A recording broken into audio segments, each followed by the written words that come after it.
The Olokola Free Trade Zone was created by the Ondo and Ogun state governments to encourage inward investment, job creation and economic prosperity. The Olokola Liquefied Natural Gas Plant, commonly known as OKLNG, is the first investor to take up opportunity in the new free trade zone. The plant is planned to be built in the west side of the OKFTZ in Odeomi community between the Atlantic Ocean and Omo Creek.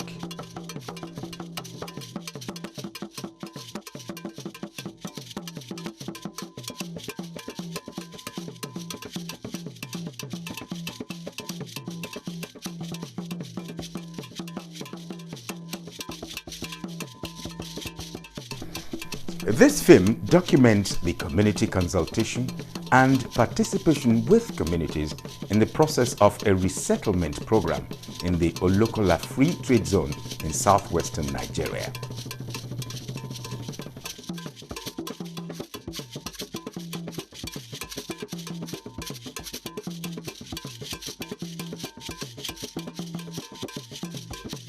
Ogun and Ondo state governments asked the OKLNG project to manage the resettlement on their behalf. OKLNG has as its majority shareholder the Nigerian National Petroleum Corporation (NNPC), and their minority partners include Chevron, Shell, and British Gas. The OKLNG project intends to ensure best international practice with regards to the development of this plant. They are committed to complying with Nigerian laws and to achieving the objectives of the International Finance Corporation's performance standards on social and environmental sustainability.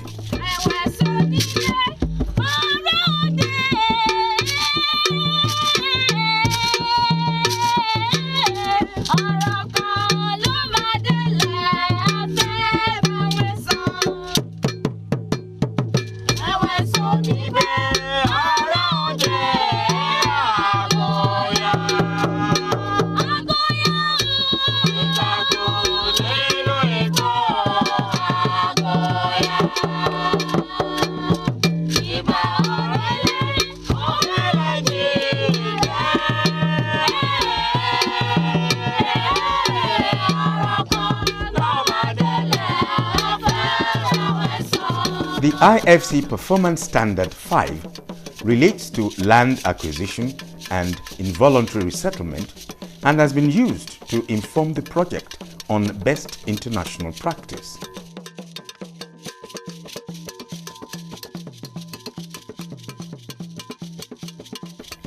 The first step is to try and avoid resettlement altogether. But if this is not possible, then to try and minimize the negative impacts associated with relocating people.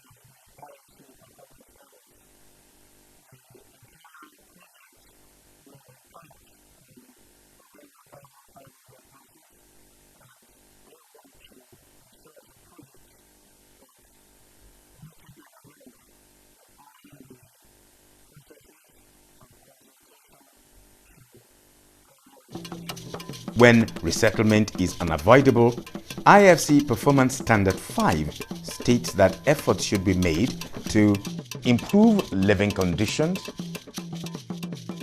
provide compensation at replacement cost, improve or at least restore the livelihoods,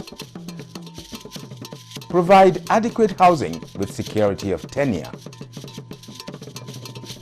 A sustainable plan needs to be put in place in order to ensure that these criteria are achievable. This is known as a Resettlement Action Plan and is commonly referred to as a RAP. OKLNG contracted an independent Canadian-based consulting firm, Replan, to help develop the RAP.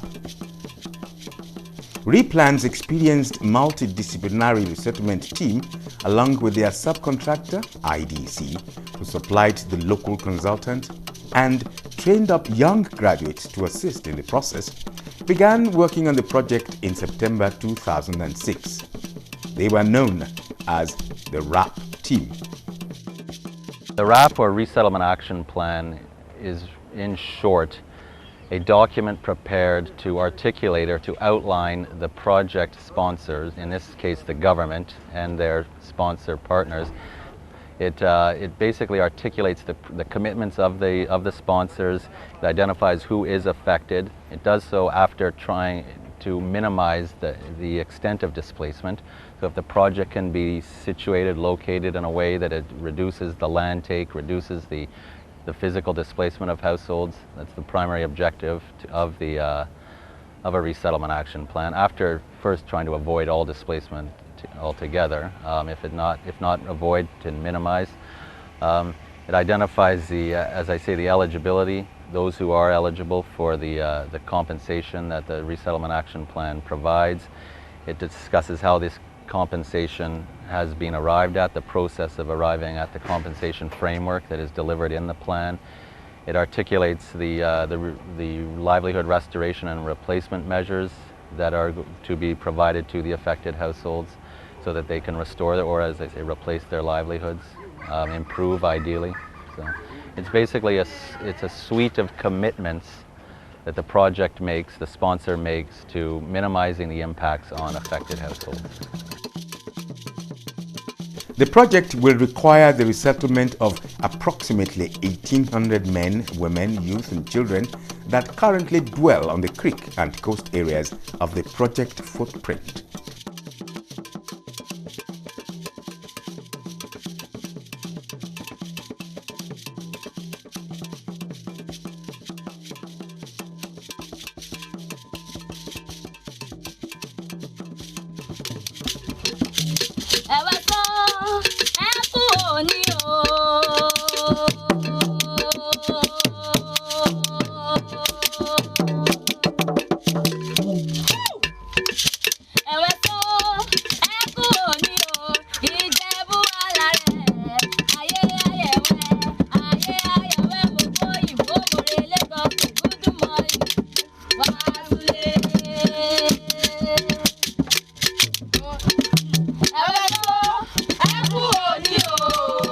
Stakeholder consultation began in earnest in 2006 and involved the government, the OKLNG project partners, and the communities in Odeomu Kingdom. The performance standards state very clearly that if resettlement is to take place, it should fully involve those who are to be displaced. According to the IFC Performance Standards 5, it says that anybody who's affected should be involved.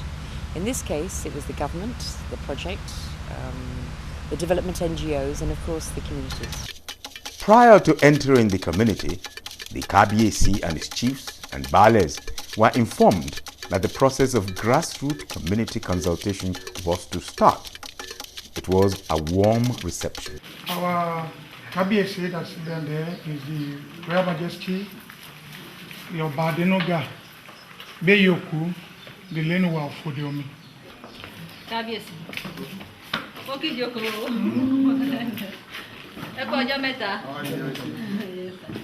Àwọn màmá wa tó wà níbàyí, àwọn ni gbogbo wa tọ̀ lẹ́yìn wa ní èní yìí. So àwọn ni wọ́n máa wà nípa àwọn ètò tá a fẹ́ ṣe. So wọ́n máa ṣàlàyé fún yín. Orúkọ wọn ni Ali Bedford. Àwọn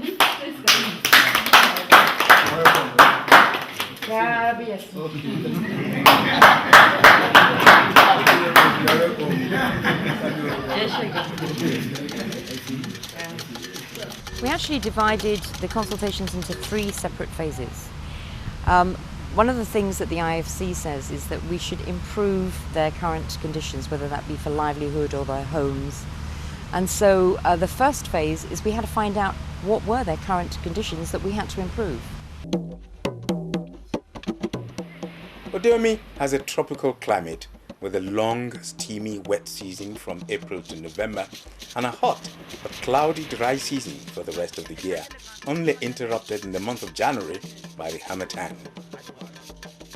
The area boasts exotic beaches fringed with coconut trees and magnificent views of the Atlantic Ocean. Scattered along the coast are small fishing communities such as Okun Ibeki, Okun Ilete, Okun Okeesho, Okun Oka, and Ijegbe. The people of the coastal communities can wake up every morning to the beautiful view of the beach and sea.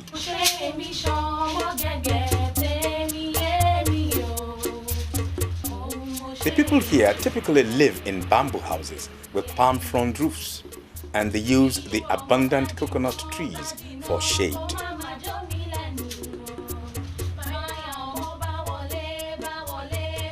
Lying just behind the beach and beyond the thatched bungalows lie several lagoons, and beyond this a pristine mangrove swamp surrounded by lush vegetation.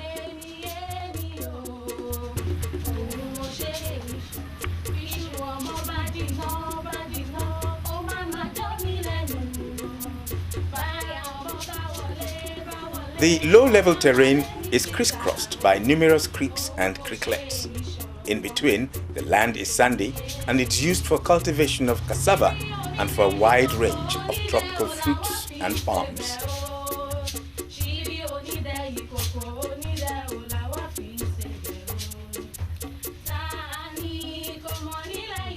Only 4 kilometers away is Omo Creek, bordered with green vegetation and inhabited by many small communities, including Obuteokun, Okpaola, Olomu, and Iginla.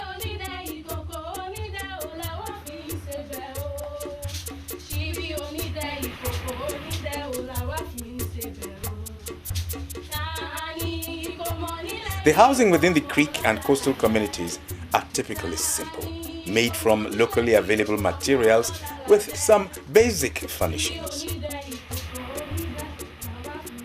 Bringing the communities together is the main town of Odeomi, with a population of almost 9,000 people. It is here that the Oba's Palace is situated.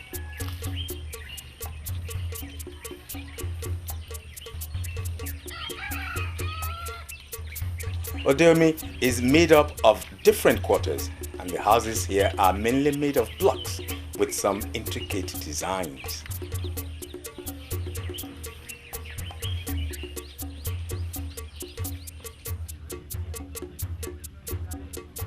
Although the town has some electric poles, they are yet to be connected to the national grid, and the people here are mainly reliant on hurricane lamps for light.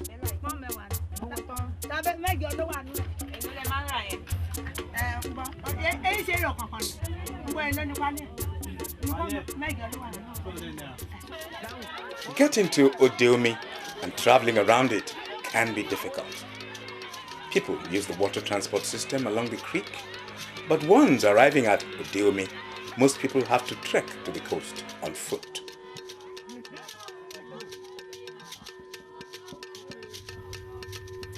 A few tough vehicles and experienced drivers do manage to ply the sandy tracks and the various intermittent creeks to the coast. During the rainy season, it is not uncommon to find vehicles stuck in the water, and in the dry season, skidding across the sand. For those who do make it, the vehicles are overloaded with as many people as possible. Some even sit on the bonnet, leaving just a small window of opportunity for the driver to negotiate his way along the sandy or sodden tracks. There is one very rickety wooden bridge on the road to the coast, which traverses the deepest creek. But even this can be under a foot of water, which means cars have to be abandoned until the water subsides and flows to the lagoon. The 4-kilometer trek between the coast and the creek is a long and arduous one and can take up to 1.5 hours to go between the two. But for school children and market traders, there is little option. Regardless of the difficult access, once in Odeomi, one is met by friendly, smiling faces and a warm welcome. The people of Odeomi are made up mainly of Ijebu-speaking Yorubas, either living in Odeomi itself or scattered in small communities along the coast and creek. Christians and Muslims live side by side in harmony, and interfaith marriages are very common and have a long history in the area. There are also people who have settled from other areas in Nigeria, and even some fishermen from Ghana and palm wine tappers from Cotonou.